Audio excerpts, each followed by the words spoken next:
നമസ്കാരം. പയ്യന്നൂർക്കാരനായ പൊങ്ങിലാട്ട് ശങ്കുണ്ണിമാരാരുമായാണ് നമ്മൾ ഇപ്പോൾ സംസാരിക്കുന്നത്. അദ്ദേഹത്തിൻ്റെ പ്രായം 90-ലധികമായിരിക്കുന്നു.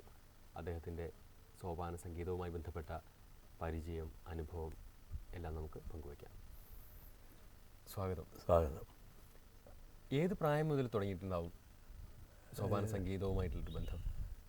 ഏകദേശം 12ാമത്തെ വയസ്സിൽ തുടങ്ങിയിട്ടുണ്ട്. 12 വയസ്സ് മുതൽ ഈ വിഷയത്തിൽ തന്നെയാണ് ആദ്യം. ആരായിരുന്നു ഗുരു? എൻ്റെ ഗുരു 2-3 ഗുരുനാഥന്മാരുണ്ട്.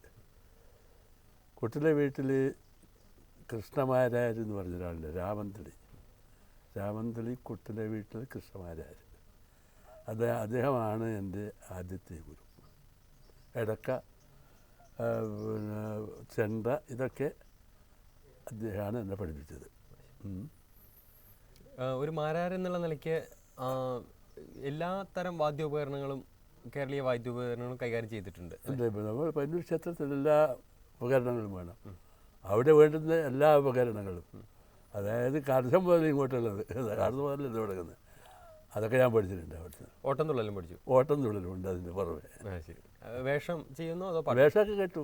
ആദ്യമൊക്കെ വേഷം കെട്ടിയിരുന്നു. 26 വയസ്സ് വരെ ഞാൻ വേഷം കെട്ടിയിരുന്നു, 12 മുതൽ. ശരി.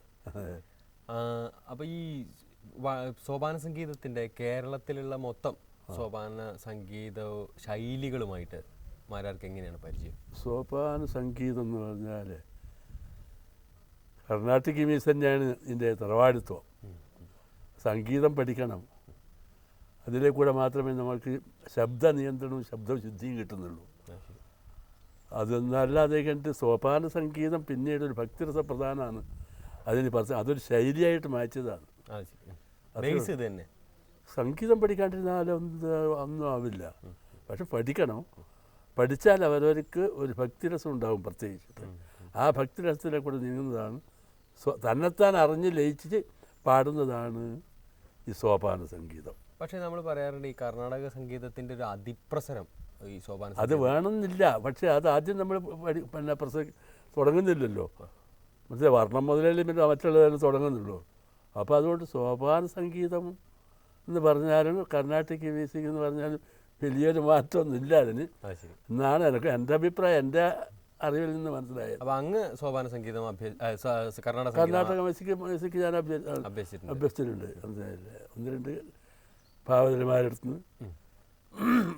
ഒന്നൊരു നമ്പൂരായിരുന്നു, മനസ്സിലായില്ലേ? അദ്ദേഹത്തിൻ്റെ ഇല്ലത്തിൻ്റെ പേരിപ്പോൾ എനിക്ക് ഓർമ്മ കിട്ടുന്നില്ല. പിന്നീട് പഠിച്ചത് ഒരു തലശ്ശേരി നാരായണൻ നായർ ഭാവത്തിലുണ്ടായിരുന്നു. അയാൾ പഠിച്ച കാലമാണ് മരിച്ചത്. അയാളടുത്താണ് ഈ സോപാന സംഗീത സ്വഭാവത്തിൽ ഈ അഷ്ടപതി ഇത് എടുക്കുന്ന സമയത്ത് അദ്ദേഹം കഥകളി പദങ്ങൾ പാടുന്നൊരു ഭാഗവതരായിരുന്നു. അപ്പോൾ അതിൽ ഇതാണ് നല്ലത് എന്ന് എന്നോട് പറയുകയും ചെയ്യും. എന്നുവെച്ചാൽ കുറച്ചും കൂടെ ഭക്തിരസം കാണുന്നത് അതിലെയാണ്, ആ വഴിയിലെ കൂടിയാണ്. മറ്റതിൽ ഭക്തി ഇല്ലാന്നില്ല, അതും ഭക്തിരസം തന്നെയാണ്. മനസ്സിലായത്? പയ്യന്നൂരായിരുന്നു, പയ്യന്നൂർ സുബ്രഹ്മണ്യ സ്വാമി ക്ഷേത്രത്തിൽ ആയിരുന്നു. അത് വെച്ച് പറയുമ്പോൾ ഒരു വടക്കൻ കണ്ണൂർ ജില്ലയിലെ ഒരു അമ്പലത്തിൽ കൊട്ടിപ്പാടുന്ന ഒരാൾ, ആ ഒരു ക്ഷേത്രത്തിൽ കൊട്ടിപ്പാടുമ്പോൾ പാലിക്കേണ്ട ഒരു ക്രമമുണ്ടല്ലോ, അത് ഒന്ന് വിശദീകരിക്കുമോ? അവിടെ എങ്ങനെയാ വെച്ചാൽ രാവിലത്തെ വർഷപൂജ മുതലില്ല, അത് ഈ നേത്രാപൂജ മുതലുണ്ട്. ഈ അഷ്ടപതി ഇല്ല, ഇടക്ക വേണം അതിനൊക്കെ. നേത്രാപൂജ അഭിഷേകം കഴിഞ്ഞാൽ പിന്നെ ഉണ്ടാകുന്നത് നേത്രാപൂജയാണ്. നേത്രാപൂജയ്ക്ക് ഇടക്ക വേണം. അതായത് വർഷപൂജ എന്ന് പറഞ്ഞാൽ അതിന് ഇടക്ക വേണം. പിന്നെ ശിവേലിയായി അവിടെ ആ ക്ഷേത്രത്തിന് വേണ്ടുന്ന സ്വഭാവങ്ങൾ ആണിത്. പിന്നെ ശിവേലി രാവിലത്തെ ശിവേലി കഴിഞ്ഞാൽ പിന്നീട് ഒരു പന്തീരടി. ആ പന്തീരടി പൂജക്കൊക്കെ അഷ്ടപതി പാടണം. മറ്റൊരു പാട്ടിന് സമയം കിട്ടില്ല, അടച്ചു വേഗത്തിൽ തുറന്നു എന്നാണ്. അപ്പോൾ ഇതിന് അഷ്ടപതി പാടേണ്ടി വരും. പിന്നെ കൊട്ടിപ്പാട് സേവ. അല്ല, ഞാൻ പറയുന്നത് ഇപ്പോൾ ആദ്യം ത്യാണി പാടുന്നു, അതിൻ്റെ ഒരു ക്രമം എങ്ങനെയാണ്? അതായത് ഇത് ഇടയ്ക്കേണ്ടതില്ല. മൊത്തം നമ്മളൊരു ക്ഷേത്രത്തിൽ രാവിലെ ക്ഷേത്രത്തിൽ പാടുന്നതിൻ്റെ ഒരു ക്രമമുണ്ട്. അത് പിന്നെ തേണ് എന്ന് പറയും സാധാരണ നമ്മളിങ്ങോട്ടെല്ലാം പറയാൻ രാഗം മൂളുക. രാഗം മൂളി എന്താ കഴിഞ്ഞിട്ട് പറയുന്നത്? രാഗം അല്ല അതിനെന്താ പറഞ്ഞേ? തേണ്, ആ ശരി. തേണ് എന്ന് പറയും. അതന്നെയാണോ ഈ ത്യാണി എന്ന് ആ പറയുന്നത്? അതന്നെ അതന്നെ അതന്നെ അതെ. ചിലർ ചില തരത്തിലുള്ള വ്യത്യാസം കഴിഞ്ഞേ ഉള്ളൂ. ആ രാഗം പാടുക, അതിന് തേണ് പാടുക, പിന്നീട് അതിന് കൂറ് കൊട്ടുക. അതായത് ആ കൂറ് കൊട്ടിക്കഴിഞ്ഞാലാണ് പിന്നെ കീർത്തനങ്ങൾ എടുക്കുള്ളൂ. അതായത് പിന്നീട് കീർത്തനങ്ങൾ പാടും. അവസാനിപ്പിക്കുന്നത് അവസാനിപ്പിക്കുന്നത് എങ്ങനെയും വേണമെങ്കിലും അവസാനിപ്പിക്കാം. അത് അവരവർക്ക് പൂജ തുറന്നു വന്നു കഴിഞ്ഞാൽ ആ മധ്യഭാവതി രാഗത്തിലോ മറ്റെന്തെങ്കിലും സോപാനത്തിലെ കൂടെ എന്തെങ്കിലും പാടിയിട്ട് അങ്ങോട്ട് നിർത്തും. പിന്നെ അഷ്ടപതി തന്നെയാണ് പാടുന്നുണ്ടെങ്കിൽ ഇപ്പോൾ അവസാനം ഏകദേശം തുറക്കാനായെന്ന് കാണുമ്പോൾ പിന്നെ മധ്യഭാവതിയിലുണ്ട്. ഇപ്പോൾ കുരിയതു നന്ദന എന്ന് പറഞ്ഞിട്ടുള്ള ഒരു പദമുണ്ട്. കുരിയതു നന്ദന ചന്ദന ചിരതരേണ കരേണ പയോധരെ മൃഗമത പത്രഗമത്ര മനോഭവ മംഗളകലശസകോര നിജഗാദസ യദു നന്ദന് ക്രീഡതി ഹൃദയാനന്ദന് നിജഗാദസ യദു നന്ദന്. ഈ പാട്ടെടുക്കും. അത് 24ാമത്തെ അഷ്ടപതിയാണ്. ആ 24ാമത്തെ ഗീതഗോവിന്ദത്തിൻ്റെ 24ാമത്തെ പദാന്ന് ചെല്ലുക സമയം കിട്ടിയാൽ പിന്നെ ചെല്ലുമില്ല. പിന്നെ പദങ്ങളൊന്നും ചെല്ലില്ല. പിന്നെ ഇടയ്ക്ക് ജീവിതത്തിൽ വായിച്ചുകൊണ്ട് പോകും. പൂജ ഓർക്കുന്നതായാലും അതേ ഉള്ളൂ. പിന്നെ രാവിലെ ഉച്ചയ്ക്ക് വൈകുന്നേരം അങ്ങനെ എന്തെങ്കിലും ആ സമയത്തെല്ലാം ഉണ്ട്. ഇപ്പം അങ്ങനെ ചില രാഗങ്ങൾ അതെല്ലാറ്റിലും ഉണ്ട്. ഇത് സോപാനടുത്ത് മാത്രമേ എല്ലായ്പ്പോഴും സമയത്തിനൊരു പ്രത്യേകമുണ്ട് രാഗങ്ങൾക്കെല്ലാം. ഒരു രാവിലെ കാലങ്ങളിലെല്ലാം പുറഞ്ഞിര എന്ന് പറഞ്ഞ രാഗമുണ്ട്, ഉഷരാഗമുണ്ട്, പിന്നെ ഇത് മോഹനരാഗമുണ്ട്, അതെല്ലാം ഭൂപാളുണ്ട്. ഇതൊക്കെ നമുക്ക് പിന്നെ മറ്റുള്ള സമയത്ത് ഉച്ചസമയത്ത് ചെല്ലുന്ന രാഗമുണ്ട്. അപ്പോൾ അതിലിപ്പോൾ അതിൻ്റെ അമ്പലമായിട്ട് പരിചയപ്പെട്ടാൽ അത് മനസ്സിലാവുന്നതായിരുന്നു.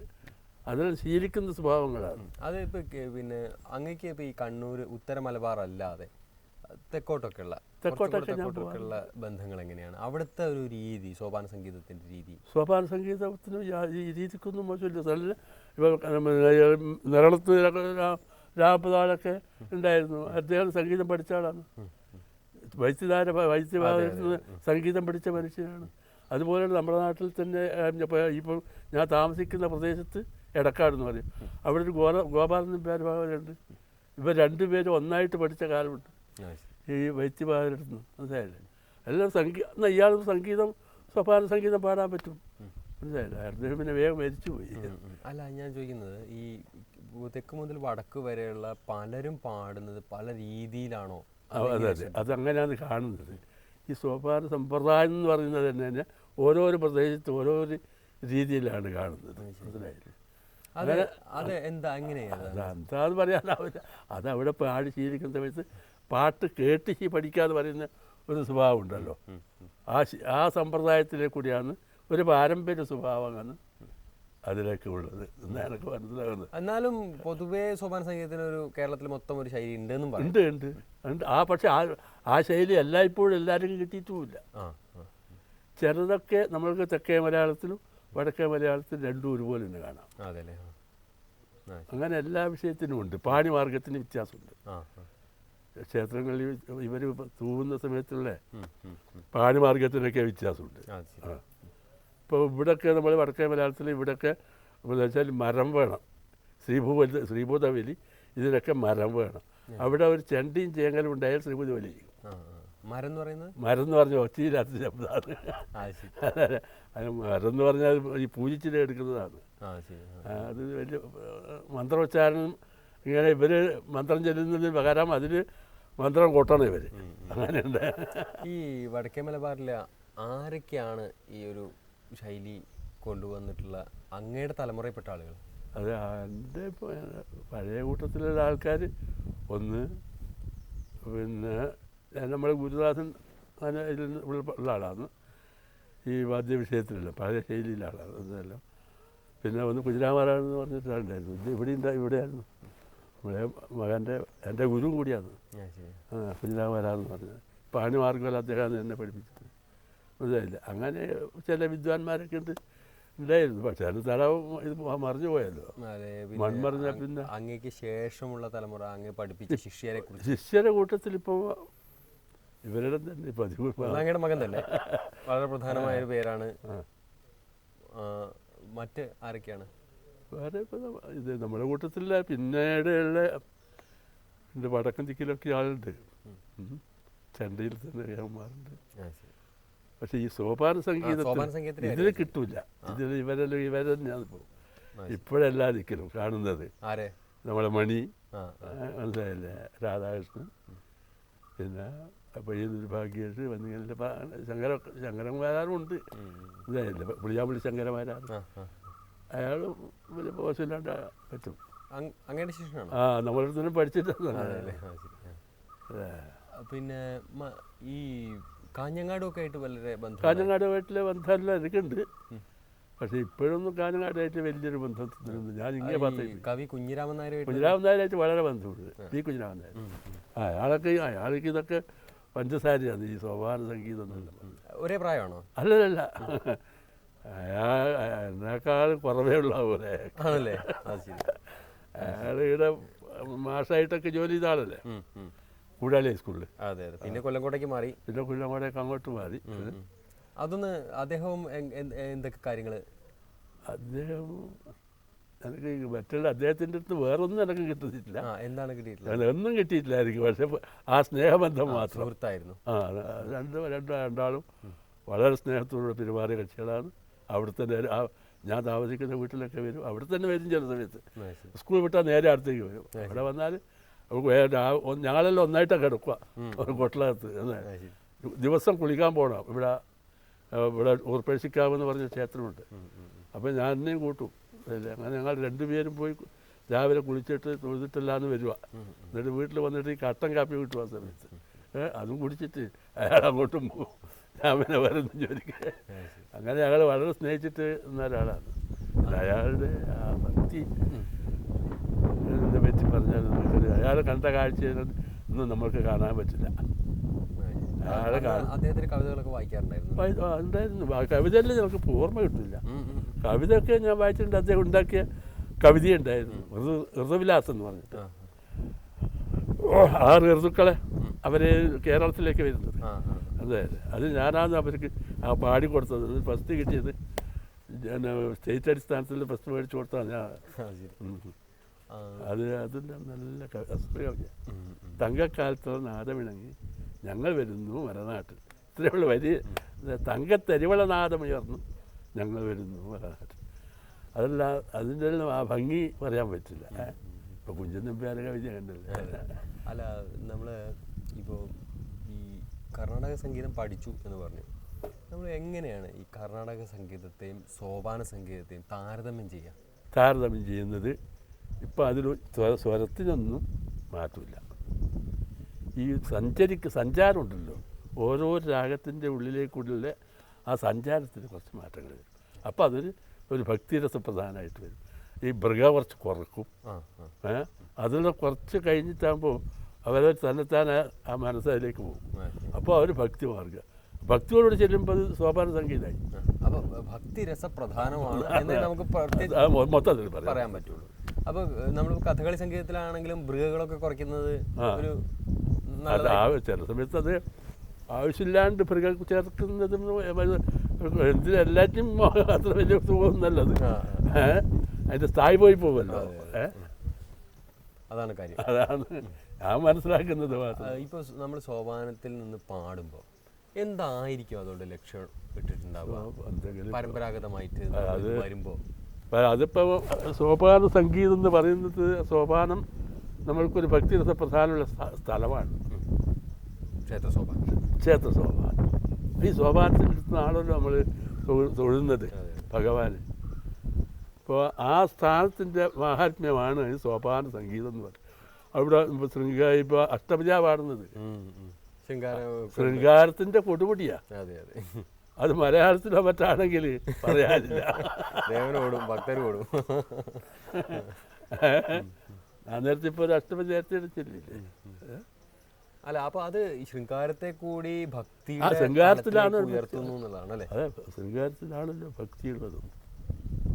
ഭക്തിയും അത് ശൃംഗാരം തന്നെ ഇല്ലേ, കണക്റ്റഡ് ആണ് അല്ലേ? ആ അതുകൊണ്ടാണല്ലോ ശൃംഗാരത്തിലേക്ക് കൂടെ തന്നെയാണ് ഭക്തി പോകുന്നത് എന്നല്ലാണ് മഹാന്മാർ പറയുന്നത്. നമുക്ക് മാത്രമല്ല പറയാൻ, നമുക്ക് വേദാന്തമൊന്നും പഠിച്ചിട്ടില്ലല്ലോ. പാടുമ്പോൾ പാടുന്നയാളോ കേൾക്കുന്നയാളോ ദേവനോ ആരാണ് ഇത് അനുഭവിക്കുന്നത്? പാടുന്ന ആൾ അനുഭവിച്ചാലേ മറ്റൊരു ദേവന് വരെ അനുഭവിക്കാൻ കഴിയും. അതെ, ദേവൻ വരെ ആ അനുഭവം എത്തുന്നുണ്ടോ? ദേവൻ വരെ ആ അനുഭവം എത്തുന്നുണ്ടോ? എത്തണമല്ലോ. ഇവൻ ആ പാടുന്ന ആ വ്യക്തിക്ക് തന്നെ അതിലേക്ക് ലയിക്കാൻ സാധിക്കണം. എന്നാൽ അതിൽ നിന്നുണ്ടാകുന്ന ഒരു അനുഭൂതി ഉണ്ടല്ലോ, അപ്പോൾ അത് നമ്മൾക്കൊരു ഭക്തിയായിട്ട് മാറുന്നുണ്ട് എന്നാൽ എനിക്ക് തോന്നുന്നത്. അതെ, ഞാൻ ചോദിക്കുന്നത് അമ്പലത്തിനകത്ത് ക്ഷേത്ര സോപാനത്തിൽ വെച്ച് ഇത് പാടുന്നു എന്നൊരു രീതി നമ്മൾ തുടങ്ങിയിട്ടുണ്ട് എത്രയോ നൂറ്റാണ്ടുകൾക്ക് മുമ്പ്, എത്രയോ കാലം മുതൽ.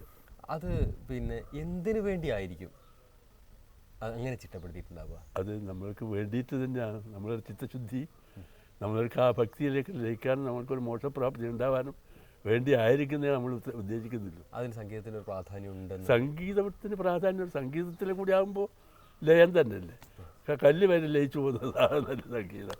അപ്പോൾ പിന്നെ അതിന് വലിയൊരു ലയമല്ലേ. മരര് ദേവനെ ഉപാസിച്ച് ഇത്രയും വർഷം പാടി, ഇപ്പോൾ വയസ്സ് എത്രയായിട്ടുണ്ട്? എനിക്ക് 96 96 വയസ്സായി. ഒരു 10-80 കൊല്ലക്കാലെങ്കിലും പാടി. ധാരാളം. ഈ ഉപാസനയിലൂടെ അതെ എന്ത് നേടി? പക്ഷേ എനിക്ക് എൻ്റെ ഉപാസനാശക്തി എന്ന് പറഞ്ഞാൽ എനിക്ക് എന്ത് കിട്ടിയത് എന്തെന്ന് വെച്ചാൽ എൻ്റെ കളവ് പറയാൻ തോന്നിക്കുന്നില്ല. അതാണ് മറ്റൊരാളെ എന്തെങ്കിലും വേണമെന്ന് ആഗ്രഹിച്ചിട്ട് ഒരു ചൊറഞ്ഞ് പിടിച്ചല്ല വർത്താനം പറഞ്ഞിട്ട് ഇങ്ങനെ കൈവശാക്കണ്ട ആ ബുദ്ധി തന്നിട്ടില്ല. ആ ബുദ്ധി വല്ല ഉണ്ടാവുമായിരിക്കും, അതെല്ലാം വിട്ടുപോയി. അതാണ് മറ്റൊന്നും എനിക്ക് വേണമൊക്കെ കിട്ടാനില്ല. ഇല്ല, അതല്ല പിന്നെ മറ്റൊരു വഞ്ചനാ സ്വഭാവങ്ങളോ അല്ലെങ്കിൽ മറ്റൊരാൾക്ക് ഉണ്ടാകുന്നതിന് ഒരു അസൂയ വരിക. എന്താ നമ്മൾ ഞാനൊക്കെ സംസ്കൃത സ്കൂളിൽ പഠിക്കുന്ന സമയത്ത് നമ്മൾ ഗുരുനാഥൻ പറയും, ഈ ദുഃഖം എന്ന് പറഞ്ഞാൽ എന്തൊക്കെ ദുഃഖമാണെന്ന് ചോദിക്കും. ഞാൻ പറഞ്ഞു, അപ്പോൾ ഞങ്ങളെല്ലാം പറയും അച്ഛൻ മരിച്ച ദുഃഖമാണ്, അമ്മ മരിച്ച ദുഃഖമാണ്, കാരണം എൻ്റെ പെങ്ങൾ മരിച്ച ദുഃഖമാണ്. ഇത് അതൊന്നും നല്ലടോ, തീരാത്ത ദുഃഖമുണ്ട്, നീ മരിച്ചാലേ പോകുള്ളൂ ആ ദുഃഖം. എന്താണെന്ന് അറിയില്ല. മറ്റൊരുത്തിൻ്റെ കണ്ടിട്ട് ഇങ്ങോട്ട് ഇവിടെ ഉണ്ടാകുന്ന അസൂയ ദുഃഖം, ഈ അസൂയ ദുഃഖം എന്ന് പറഞ്ഞത് നീ മരിച്ചാലേ പോകുള്ളൂ. അത് വന്നുപോയി, അതില്ലാണ്ടായിപ്പോയത് കൊണ്ടാണ് എനിക്ക് അതിൽ ഇത്ര വരെയുള്ള സമ്പാദ്യത. അപ്പോൾ ഭൗതികമായ സാമ്പത്തികമായിട്ടുള്ള കാര്യങ്ങളെ കുറിച്ച് അതൊന്നും എനിക്ക് ഇല്ലാതാനും ഞാനതൊന്നും ആലോചിക്കില്ല. ആലോചിച്ചിട്ട് പറയും. അങ്ങനെ ആലോചിച്ചില്ലെങ്കിലും ദാരിദ്ര്യ ദുഃഖം ഉണ്ടായിട്ടുണ്ടോ? ഇല്ല, ദാരിദ്ര്യം ഉണ്ടായിട്ടുണ്ടാവും. ദാരിദ്ര്യവും ദുഃഖവും മറ്റു സമ്പത്ത് സന്തോഷം ഇത് രണ്ടും കൂടി ഉണ്ടെങ്കിലല്ലേ ആ നമുക്ക് നിലനിന്നിട്ട് പോകാനാവുള്ളൂ. ദാരിദ്ര്യമൊക്കെ ധാരാളം അനുഭവിച്ചിട്ടുണ്ട്. ഇപ്പോൾ എങ്ങനെ തോന്നുന്നു? എപ്പോഴും ഒന്നും വേണ്ട, എങ്കിലും ഭക്ഷണം കഴിച്ച് റെഡിയെ കൂടിയാൽ മതി. പക്ഷെ മരത് ഇപ്പോഴും പാടും അല്ലേ? ഇപ്പോഴും പരിപാടികൾക്ക് പോകും. എന്താ അങ്ങനെ തോന്നിക്കുന്നത്? എന്തോ അതങ്ങനെയാണ് തോന്നിക്കുന്നത്. അതെല്ലാം ആ ദൈവിക കടാക്ഷം എന്നേ പറയാനാവുള്ളൂ. എനിക്കെൻ്റെ വേറൊന്നും അതിലൊന്നും എനിക്കൊന്നും പറയാൻ തോന്നില്ല. അതന്നെ അങ്ങനെ നടക്കുന്നുണ്ട്.